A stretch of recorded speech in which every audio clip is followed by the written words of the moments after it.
The next call is a split call. Melissa Lee, 5 minutes. Thank you, Mr. Speaker. It's a pleasure to rise to speak in the budget policy statement debate, sir.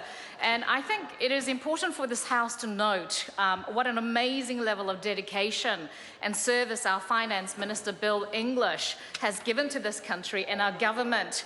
New Zealand's books are back in black for the first time since the global financial crisis. As of last week, the government is running at a $934 million operating balance before gains and losses, and that's an increase of $724 million, higher than noted in the 2015 half-year update, sir. This is an excellent achievement by our government, a government that is working hard to support our economy, promote better businesses, and deliver key outcomes for all New Zealand. Unemployment is now sitting at 5.3% and wages are up by 3.1%, sir, in the past year. We on this side of the House are supporting the needs and aspirations of our country, and we'll do our very best to continue this fine work through to 2016. Sir, regional growth, our earlier speakers have actually sort of talked about as well. Regional growth is up as well. Our government has been developing the economy all over New Zealand. Although I'm based in Auckland, it's clear that the entire country is actually benefiting from the well-balanced management by this government, sir. Earlier, another member was actually talking about our tourism sector. I think it was the member, my learned colleague from Waitaki, who actually talked about the tourism sector. And I have to say, tourism is booming. So this government in the last 7 years has spent $700 million for promoting New Zealand tourism overseas. And in the last year, in 2015, we actually had international visitors spending $9.7 billion last year alone. So that $9.7 billion in New Zealand, that's a humongous benefit, I would have thought, when you're spending $700 million over 7 years and gaining $9.7 billion. So while members were speaking, I had an opportunity to actually check Facebook, and often members do, and I was checking the website, Facebook of the New Zealand Embassy based in Seoul, in Korea. And they were actually celebrating tourism. New Zealand tourists, tour operators are visiting Korea to promote more of tourism from Korea.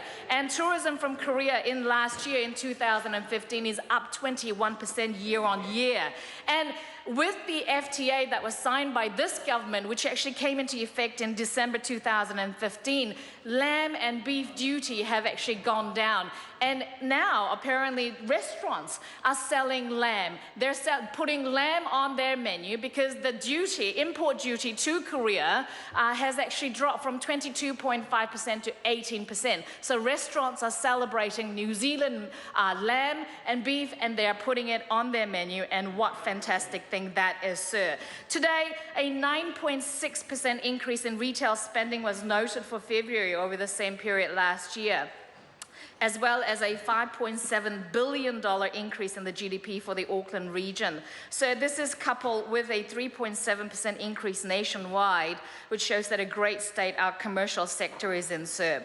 Sir, I just want to also, since I was talking about the FTA, I just want to commend the work of our former Trade Minister and now Ambassador Tim Grosser. He should be fully commended by this House because he did a fantastic job for New Zealand, not only for the Korean Free Trade Agreement, but the Trans-Pacific Partnership, as well as the European Union trade negotiation, which the new Minister, Macleay, is currently at the helm, and will grow our economy and put more money in the pockets of ordinary New Zealanders, sir. I know that across the House there are some members who sort of often talk about Auckland house prices being the reason why it actually happens is because of people with Chinese sounding names, and mine happen to sound like one.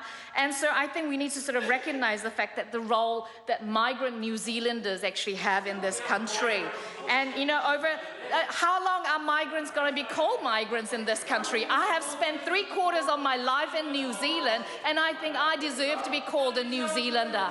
Sir, over 30,000 Korean people have actually moved to this country and called this country home. Order. I want to hear what the member's saying. And this barracking across benches is unacceptable. Melissa Lee. Thank you, Mr. Speaker. As I was saying, over 30,000 Korean residents now, former Korean-born people are now calling New Zealand home, and very proud New Zealanders. And as part of our diverse commercial and economic practice, not just Korean people, but 25% of all New Zealanders are Sorry to born interrupt the overseas. honourable member. And I think we should Her time celebrate has that. They expired. make great contribution to New Her Zealand. time has expired.